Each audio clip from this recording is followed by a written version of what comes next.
Olha, meus irmãos, a mensagem de hoje é para mudar a vida de todas as pessoas.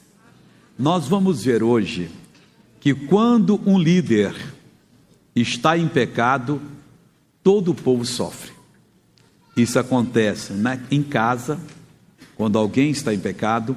Isso acontece na igreja, quando o líder está em pecado. Isso acontece em qualquer parte. E eu queria que você fosse comigo para o primeiro livro de Samuel. É um ensino muito esclarecedor.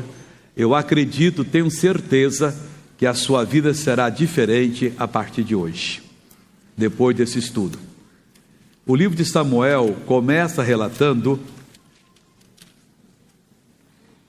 sobre o nascimento deste profeta de Deus. Sua mãe era estéril, clamou a Deus. O sacerdote da época, chamado Eli, quando a viu orando no templo, até enxotou, pensando que ela estivesse embriagada. Eli era o homem de Deus. Ele propriamente não estava em pecado, mas ele estava encobrindo o pecado dos filhos. E quem encobre o pecado dos outros, em pecado está. E isto fez com que a nação de Israel perdesse batalhas. Aqui no livro, primeiro livro de Samuel, nós temos alguns relatos dos filhos de Eli errando, pecando. No capítulo 2, versículo 12, diz assim, primeiro livro de Samuel 2, versículo 12: eram, porém, os filhos de Eli, filhos de Belial, e não conheciam o Senhor. Que tristeza! Ele, um grande homem de Deus, já estava velho, agora tinha 98 anos, e permitiu, não ensinou os seus filhos o caminho de Deus, e o Espírito Santo mandou que registrassem que os filhos de Eli eram filhos de Belial, do diabo, e não conheciam a Deus. Eu pergunto, seus filhos conhecem a Deus? Servem a Deus? A sua família está na arca da salvação? Ou o inimigo vai usá-los? Os versículos seguintes mostram ele desrespeitando as oferendas que se faziam a Deus naquela época. Eu não vou ler todos os versículos, eu vou ler alguns, senão a gente vai ficar aqui muitas horas. Versículo 17 diz no mesmo capítulo: era, pois, muito grande o pecado desses jovens perante o Senhor, porquanto os homens desprezavam a oferta do Senhor. Quando o líder acoita pecado, é como se estivesse em pecado, e toda a congregação sofre. Quando o chefe de família está em pecado, toda a família sofre. E este é um dos meios que o diabo tem usado para fazer muita gente sofrer. Versículo 22 diz: era, porém, Eli já muito velho, e ouvia tudo quanto seus filhos faziam a todo Israel, e de como se deitavam com as mulheres que, em bandos, se ajuntavam à porta da congregação. Um dos erros desse homem não era ser velho em idade, mas era ser velho na fé. E isso é muito importante. Envelhecer, todos nós estamos envelhecendo, iremos envelhecer.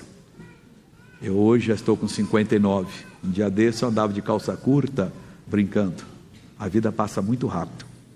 Daqui uns anos estarei bem madurinho, nem aqui estarei, muitos de vocês também não estarão. Agora, quando a pessoa envelhece na fé, ela começa a achar que não tem problema uma coisa, não tem problema outra coisa. Começa a dar desculpas. Julga até que certos pecados que ela pratica não são pecados, são excesso de zelo dos religiosos. Eli estava nessa.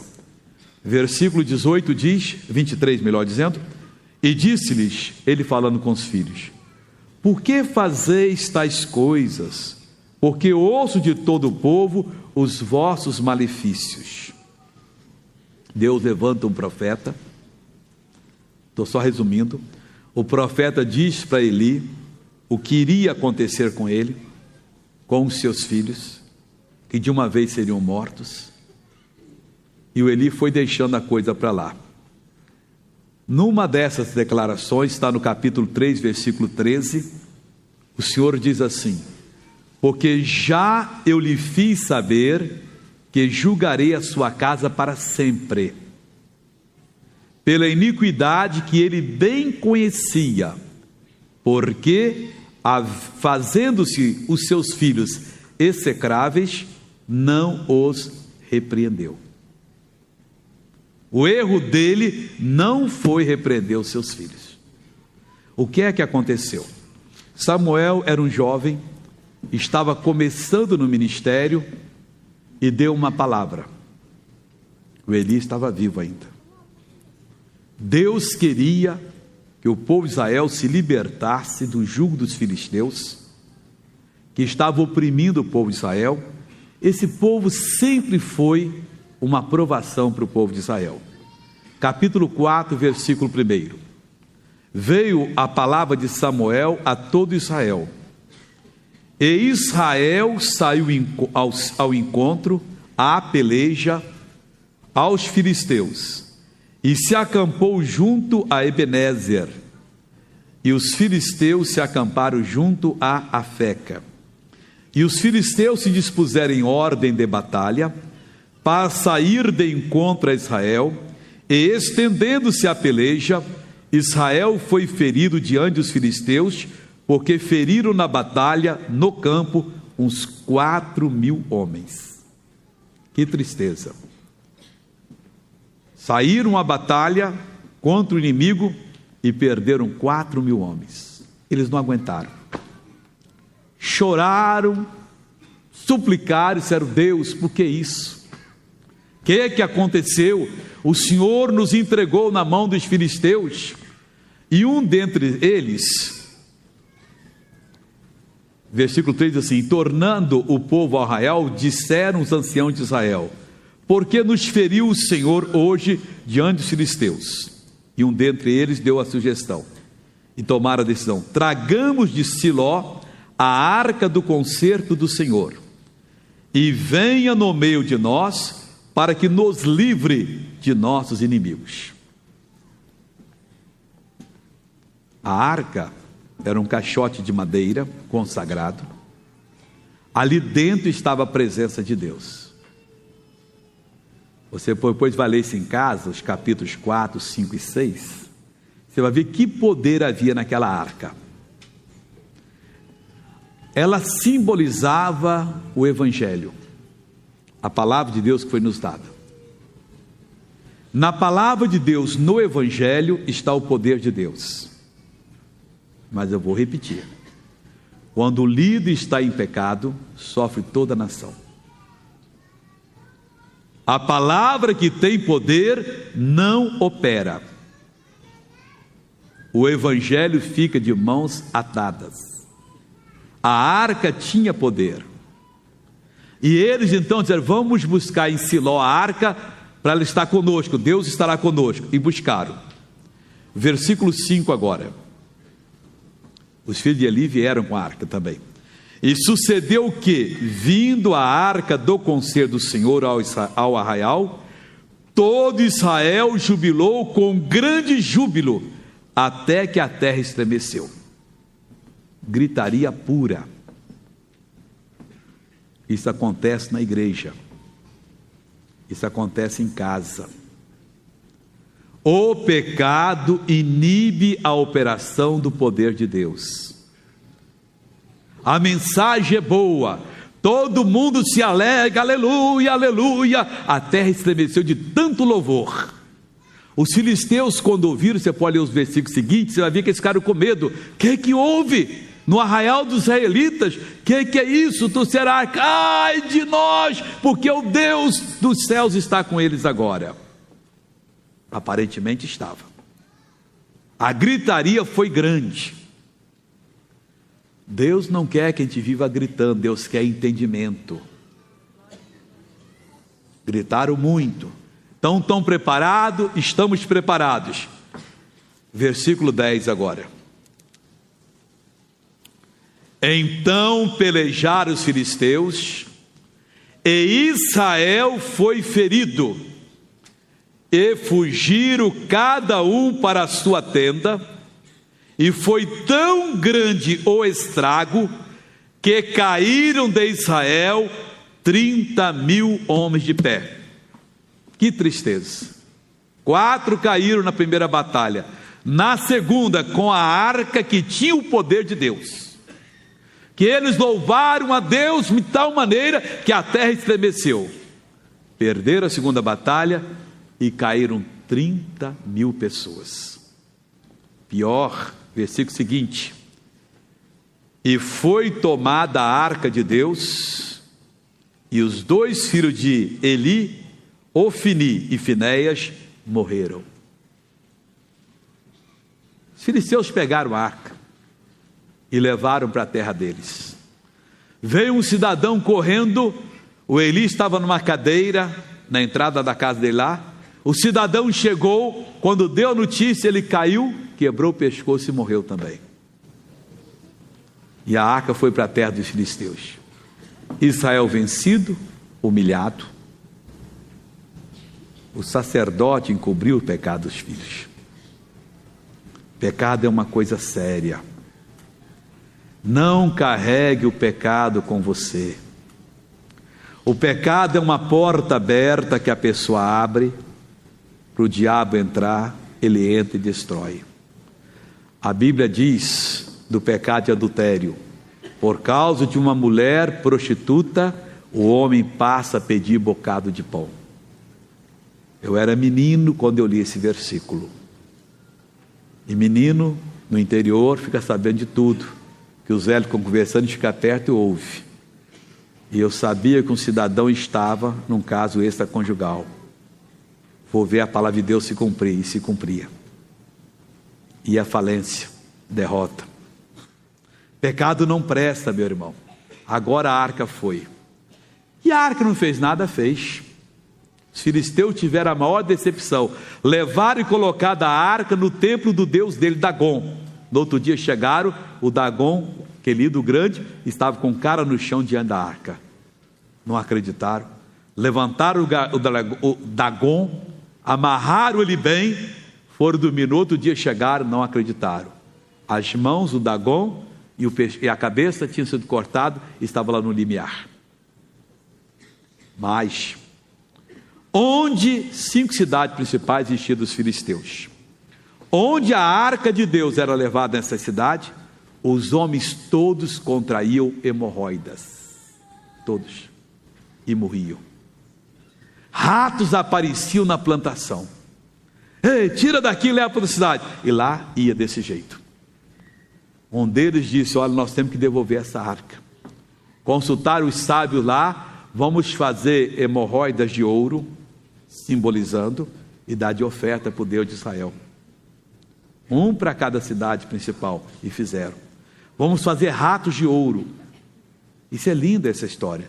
Pegaram um carro de boi com umas vacas que nunca tinham trabalhado em carro de boi, e não eram treinadas, e disseram: como é que nós sabemos que realmente é isso? Solte as vacas com um carro de boi com a arca dentro, e se elas subirem pelo caminho tal para Israel, é Deus dirigindo. Puseram as vacas, colocaram a arca, as vacas começaram a berrar, ninguém tocando ela, subiram exatamente para lá. É Deus. Nós estamos em pecado, os filisteus disseram. Chegaram e entregaram a arca em Bet-Semens, cidade de Josué. O pessoal ficou feliz. E morreram 70. Foram olhar dentro da arca, o que havia? Não podia. Tinha a palavra de Deus. Eles com esse poder perdendo guerra. Estou correndo aqui para você chegar lá, capítulo 7 agora. Leia depois em casa, você tem que ler a Bíblia, é gostoso, pessoal. Você fica lendo romance fedorento aí, cheio de pecado. Isso aqui é coisa linda. Isso faz você se levantar. Quer ler um grande romance? Lê Ruth, lê Esther, Só faz bem ao coração. E tem gente que nunca leu. Capítulo 7. Aí o pessoal de Bet-Semes pediu para levar a arca para Quiriate Jearim. Então vieram os homens de Quiriate Jearim e levaram a arca do Senhor e a trouxeram à casa de Abinadab, no outeiro, e consagraram Eleazar, seu filho, para que guardasse a arca do Senhor. E sucedeu o quê? Desde aquele dia a arca ficou em Quiriate Jearim. E tantos dias se passaram. Presta atenção nisso. Isso aqui é uma verdade. A arca com o poder ficou no território de Israel, em Quiriate Jearim, mas ficou tantos dias que o pessoal, sabendo que ali estava o poder, não foi buscar a arca do Senhor. Lá estava a arca, lá estava o poder. Mais ou menos como muita gente sabe que no Evangelho está o poder de Deus, está cansado de tanto sofrimento, tanta derrota, tanto problema, mas não decide buscar a palavra de Deus. Eu vou fazer uma consagração, vou fechar o meu quarto, vou dobrar o meu joelho e vou falar com Deus tudo. Vou confessar os meus pecados, pedir a absolvição deles, perdão completo, vou pedir direção, vou me mudar. E sabe que Deus faz isso, mas a pessoa fica presa, fica derrotada, não se levanta, não vai buscar a sua libertação. Passaram-se tantos dias, sabe quantos dias? Finalzinho do versículo. Que chegaram até 20 anos. E lamentava toda a casa de Israel após o Senhor. 20 anos, irmãos. A arca ficou em Quiriate Jearim e as pessoas, sofriam. Podiam ir tendo buscar a arca. Agora começaram a clamar a Deus. Quando um povo começa a orar, esse povo vai ser transformado. Começaram a clamar ao Senhor. Não tinha mais Eli como sacerdote, que encobriu o pecado dos filhos, coisa grave. Não importa ser filho que for, pecou, tem que tirar. Samuel entra diante de Deus e Deus explica a Samuel. E Samuel dá a mensagem da transformação.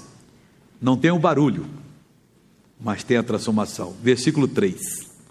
Então falou Samuel a toda a casa de Israel, dizendo: se com todo o vosso coração vos converterdes ao Senhor, tirai dentre vós os deuses estranhos e os astarotes, e preparai o vosso coração ao Senhor, e servi a Ele só, e vos livrará da mão dos filisteus.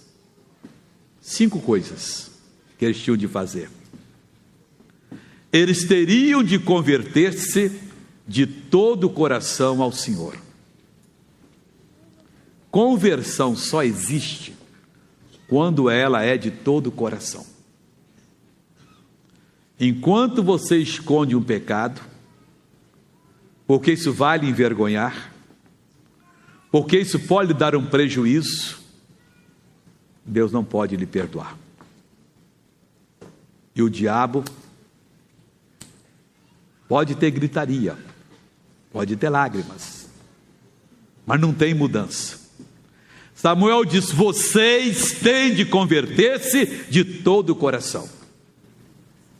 Segunda coisa que Samuel diz, e isso é mensagem para mim e para você: tirai dentre vós os deuses estranhos. Missionário, eu não tenho Deus estranho, você que pensa. Tudo aquilo que você teme, que você se subordina, se curva, torna-se num Deus estranho para você, porque Deus não é. Tudo que você tem medo ou respeita, somente o Senhor é Deus, o resto é patifaria. Todo pecado que você pratica torna-se num Deus estranho na sua vida. Você é servo dele. Quanta gente A cabeça que ninguém vê só tem sujeira. Quantas pessoas estão com as mãos cheias de coisas desonestas? Ah, mas o meu empregador me paga pouco. Então mude de emprego. Mas não mude de procedimento, não vá ser desonesto. Ah, mas a minha mulher não quer mais nada comigo, o meu marido não me procura. Ore a Deus. Não caia nessa do demônio, que Deus entende o seu problema. Entende não. A sensualidade torna-se um Deus estranho. A libertinagem torna-se um Deus estranho. O que é que está dominando a sua vida? Quando você está com o seu cônjuge, quem é que está na sua mente? É ele, é ela ou uma terceira pessoa? Isso é adultério. É um Deus estranho. Tem de tirar. Tem de limpar. Deus não pode operar. E pior, o diabo pode. Deus não pode operar para o bem, mas o diabo pode para o mal. E você sabe disso, está deixando. Samuel diz, vocês têm de tirar os deuses estranhos. E também, terceira coisa, os astarotes. Aqueles ídolos que os seus pais tiveram e que você ainda tem respeito, que você se curva, que você tem aquele medo, sei lá, tem que tirar, meu irmão. Depois, quarta coisa, tirar os deuses estranhos, os astarotes, preparai o vosso coração ao Senhor. Eu vou para a casa de Deus, não é porque eu estou doente, não é porque eu estou com um problema financeiro, é porque eu estou preparando o meu coração para Deus. A Bíblia diz, procura apresentar-te diante do Senhor aprovado como obreiro, coração preparado. Senhor, o que o Senhor quer da minha vida? Qual é a tua missão? O que o Senhor está planejando para mim? Prepare o seu coração ao Senhor. Nós nos preparamos para as profissões, para viver em sociedade. Eu fui convidado a um jantar de gala, eu não sei como é que eu faço na mesa lá, eu vejo que eles colocam duas facas e 2 garfos, me ensina, está se preparando, eu não quero ter dar mancada. Os talheres menores são para a entrada, para a salada, os maiores são para o prato principal, e aqueles outros ali, aqueles são para a sobremesa. Muito obrigado, me preparei. Quando a pessoa fizer comigo, o que eu faço? Como é que eu respondo? Mas para Deus ninguém quer preparar. Lá no emprego, tem empresas que ensinam como é que se faz um currículo, como é que se faz a entrevista. Não, eu quero aprender, que eu não quero perder o emprego, mas ninguém está se preparando para a grande entrevista com o Senhor. Preparai o coração para o Senhor. Quinta coisa, e servi a Ele só. Nós não podemos servir a outros deuses, a outras coisas. Jesus diz, somente ao Senhor teu Deus adorarás e só a Ele darás culto. O resto é para passar fogo. Mas nós não servimos só a Deus. Estamos bem na igreja, cheio de aleluia, glória a Deus, sentimos o mal, vamos no médico, o doutor nos dá um diagnóstico, verdadeiro, aquilo ali está acontecendo. Ao invés de nós apresentarmos a Deus, quer a mudança disso, porque o Senhor é o meu Deus e é maior do que esse sofrimento, ficamos com medo, meu Deus, e agora, o que será de mim? Esquecemos Deus, passamos a servir a um Deus estranho. Eles aceitaram, e começaram então, versículo 6 diz, e congregaram-se em Mispa, e tiraram água e derramaram perante o Senhor, e jejuaram aquele dia e disseram ali, pecamos contra o Senhor, e julgava Samuel os filhos de Israel em Mispa. Quer dizer, estavam ali se acertando com Deus. Samuel estava ajudando eles, julgando, sim, você tem que devolver, você tem que se arrepender, isso não é correto e tal. Quando eles estavam buscando a Deus, os filisteus vieram. É uma lição que Deus nos dá. Missionário, eu me propus buscar o Senhor, eu comecei a orar, não é que as coisas ficaram piores?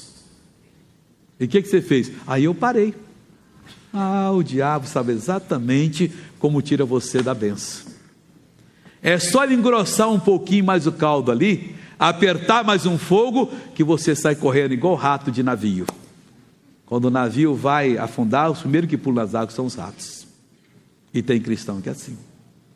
Não, eu começo a orar, começa o problema lá em casa, então eu vou orar, eu vou resolver a situação. Isso é uma normalidade? Que negócio é esse? Que eu estou buscando a Deus, as coisas bem? Eles começaram a buscar a Deus e veja o que aconteceu.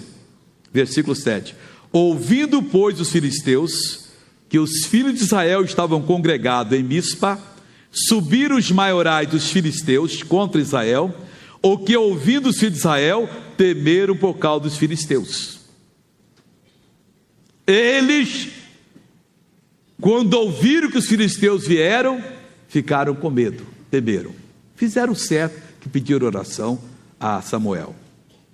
Mas o que é o ponto aqui é que quase sempre, em muitos casos sempre, quando estamos buscando a Deus, o diabo tenta fazer alguma coisa para nos tirar da presença de Deus. Na sua vida, você está assistindo televisão lá, está 1 hora, 2, vai orar, está tudo bem, dobra o joelho, missionário não aguenta 5 minutos, começa a abrir a boca, dá um sono. Já aconteceu isso com você?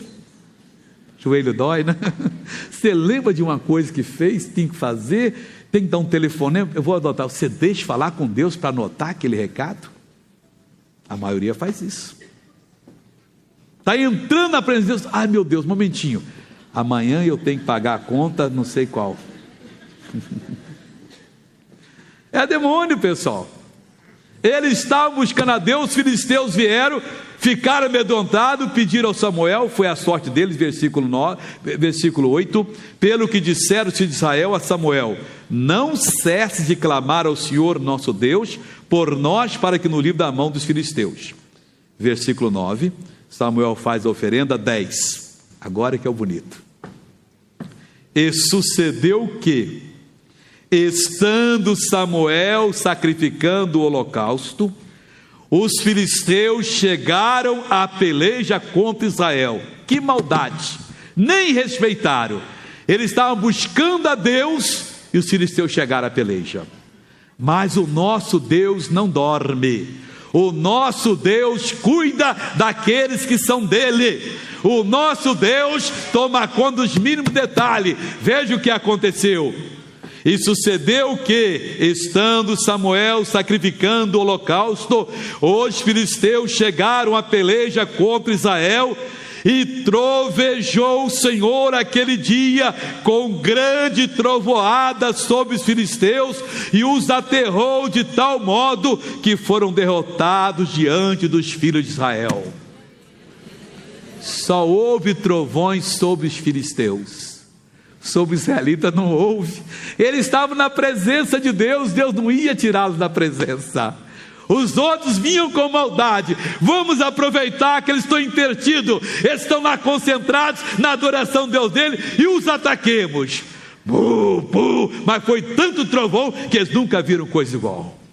Oh, meu irmão, Deus tem esses trovões guardados. O estoque de Deus não terminou. Deus pode trovejar sobre o demônio do câncer, do divórcio, da miséria que entrou na sua vida, na sua família. Sirva a Deus. Foram trovões violentíssimos que eles nunca ouviram coisa igual antes. Ficaram aterrados, ficaram amedrontados, não saiu do lugar, todo mundo com medo, e era cada relâmpago, cada tiro, cada barulho. Acabou o holocausto, vieram os filhos de Israel e os derrotaram, eles foram vencidos. Eli perdeu a batalha porque estava em pecado. Samuel não perdeu porque era um servo de Deus. Que tipo de pessoa você quer ser na vida? Um Eli envelhecido que cobre os pecados da família? Todo mundo errado. Ô Ana, mãe de Samuel, você está bêbada, sai da igreja. Só porque ela orava ali tremendamente, parecia um santarrão. Os filhos não, deitavam com as prostitutas, roubavam do povo. Filhinho amados, não façam isso, não é direito, continue o trabalho de vocês. Foi julgado. Temos que abrir os olhos, porque maldição sem causa não se cumpre. É preciso rasgar o coração diante do Senhor, porque esse Deus tem a mesma maneira de agir. Ele tem trovões que vão colocar sobre esses demônios que andam atacando a sua família. Eles não vão aguentar. O celeiro de Deus está cheio de trovões lá, não diminuiu nada. E são tão violentos que eles nunca ouviram coisa igual. E vai vir sobre eles. Deus tem os seus modos estranhos de livrar o seu povo. E quer livrar a mim, quer livrar a você. Meu irmão, hoje é nosso dia de passar por essa transformação. Eles conseguiram, versículo 11, os homens de Israel saíram de Mispa e perseguiram os filisteus, os feriram até abaixo de Bet-car. Tem mais. Então tomou Samuel uma pedra e a pôs entre Mispa e Sem, e chamou o seu nome Ebenezer, e disse: até aqui nos ajudou o Senhor. Veja o versículo agora 13. Assim os filisteus foram abatidos e nunca mais vieram aos termos de Israel, porquanto a mão do Senhor contra os filisteus, porquanto foi a mão do Senhor contra os filisteus todos os dias de Samuel. Um ato só fez com que a mão de Deus ficasse a favor do povo de Deus durante todo o dia do profeta Samuel. Enquanto Samuel foi sacerdote, foi profeta e agiu na função de rei, porque era o ministério dele, e foi muito tempo, nunca mais os filisteus se meteram a besta naquele território. E nunca mais a mão de Deus deixou de agir. Eles só voltaram a fustigar Israel quando Samuel morreu. Eles pediram e Deus deu o rei Saul. Samuel ainda estava vivo quando deu, e Deus não queria dar um rei para eles, mas eles queriam ter a mesma coisa que as outras nações tinham, queriam imitar, queriam ser iguais às outras nações. Deus disse: não é isso que eu quero para vocês. Aí os filisteus vieram, porque pegou o fraco Saul, e só o Davi depois que deu a costa nos filisteus que eles mereciam. Meu irmão, lições temos demais aqui hoje, e Deus manda falar isso para você. Converta-se ao Senhor de todo o seu coração. Não adianta barulho, gritaria. Não, eu vou na igreja, faço um sacudimento, grito e sai tudo bem. Sai não. Você precisa rasgar o seu coração, converter de todo o coração, tirar os deuses estranhos, tirar os ídolos físicos ou mentais que existem na sua vida. Você precisa preparar o seu coração para o Senhor. Você precisa servir a Ele só. Ele vai lhe dar vitória. Não adianta o inimigo vir, porque quando a mão de Deus está do nosso lado, nós temos tudo. Antes, 2 derrotas, 4.000 homens, mais 30.000 perderam a vida. Agora não. Agora havia um homem que sabia colocar o povo diante de Deus. Resultado, esse povo saiu vitorioso. Esse povo não perdeu a batalha. E Deus quer que você seja vitorioso. Esse é o recado que Ele manda para você. E se você agir na palavra de Deus, durante todos os dias da sua vida, a mão do Senhor vai ser a seu favor. O inimigo não vai tocar em você nem nos seus. Isso é bonito. Enquanto você viver, a mão do Senhor será. Esse versículo 13 aqui do capítulo 7 é demais. Assim os filisteus foram abatidos e nunca mais vieram aos termos de Israel, porquanto a mão do Senhor contra os filisteus, ou quando foi a mão do Senhor contra os filisteus, todos os dias de Samuel. Era só eles pensarem lá na terra deles: vamos invadir Israel, a mão de Deus já agia. Não dá não, nós não podemos mexer com esse povo. Esse povo é o povo de Jesus, que ele não está podendo guardar, porque esse povo tem feito muito barulho, mas não tem se convertido de todo o coração, não tem tirado os deuses estranhos. Tem que tirar, meu irmão. Se você foi pego pelo espírito do adultério, talvez você não caiu ainda fisicamente, você está numa paixão tremenda. Você está na rua, vê uma pessoa igual, chama a sua atenção. Isso é paixão.